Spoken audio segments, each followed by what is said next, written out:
GMTK Game Jam is a massive event, bringing in thousands to make a game in just 2 days, following a theme. And I was waiting in anticipation for the theme right when it dropped. Roles reversed. Now I brainstormed for over an hour thinking of different ideas. Having a boss fight where you are the boss, controlling minions to destroy a hero, having a robot rebellion, but I settled on the idea of being a lone zombie in a world full of humans. You'll start in a building that you've escaped to, while trying to fight off the endless hordes of humans swarming you, while also amassing zombie hordes for yourself. So that's where we'll start, with a makeshift shelter and a white box as a zombie. And then, like most games, we'll add movement. I know it's a zombie, but that's probably a little slow. I'm thinking of fairly fast-paced, action-packed gameplay. And for the game that people will hopefully play, I'm thinking of adding a light system to the game. To add a spooky effect. I mean, it is a zombie game after all. Or would it be considered a human game?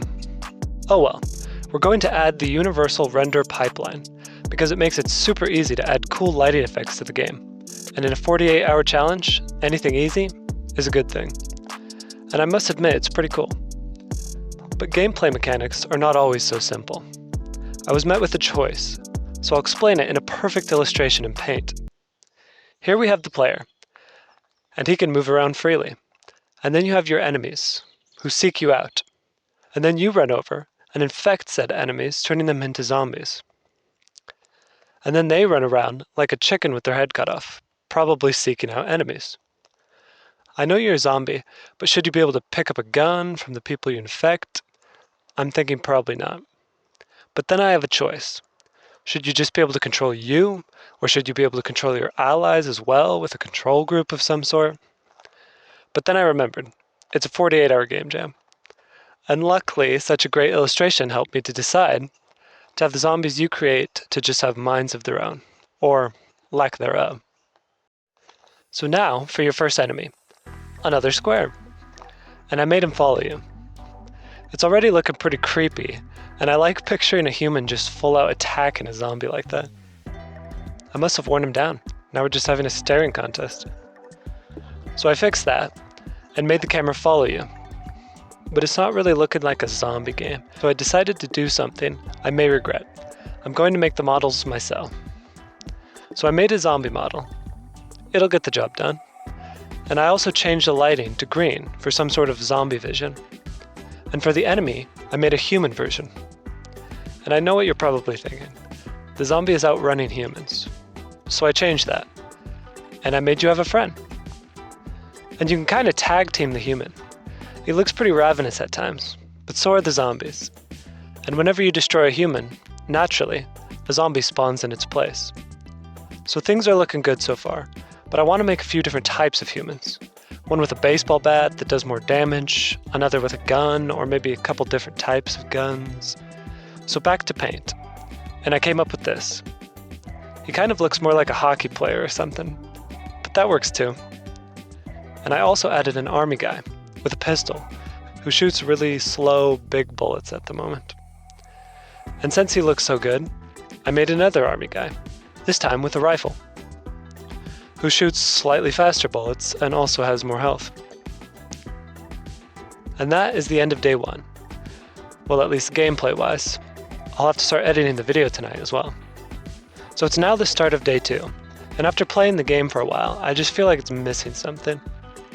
I thought about making the building bigger, but after a little experimenting, I think the smaller size actually helps the team fights seem more intense, making it feel more like a true zombie game, stuck in small quarters, except you're the zombie this time. And I also want to make the game more dynamic, so I did some more brainstorming, and I decided the game could use some movable objects within the building, as well as some power-ups, which give you a little bit of a side objective while playing. So I made this crate and a can of beans. What else would survive through the apocalypse? Both can get destroyed by bullets. And for the power-ups, I made these 3. A speed, a power, and a zombie spawn power-up. The middle one was supposed to be the strength power-up, but I decided to redo it and change it to the zombie spawn one. So this one makes you do more damage. This one spawns 3 zombies, and this one makes you go faster for a short time. I also noticed that you could get stuck behind your own zombies, which was kind of annoying, so I made you fatter so you could push them out of the way. And then I made some random spawn locations for humans who are breaking into your building. Added a health bar so you can actually tell what's going on, and it's looking pretty good. But I still feel like the game is missing something, artistic-wise.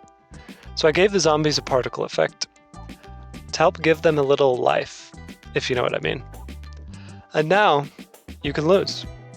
I know some of you may not like losing, but it must be done. And a menu screen must also be done. And a high score to give you something to work towards. And the hardest part of this whole process, coming up with the name of the game. I settled on Human Apocalypse, and I also added a quick story to help drive your emotions into wanting to play the game. And now, we have a completely playable game, but we still have to add some sound and music. So I recorded myself doing ridiculous grunts into my microphone until I had something that worked.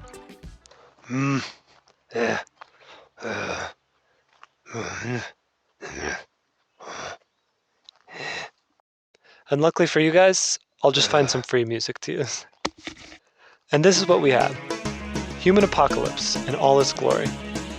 I hope you enjoyed the game creation, and I hope that you can enjoy playing the game just as much. There's a link in the description to the game. Thanks for watching. Moose, out.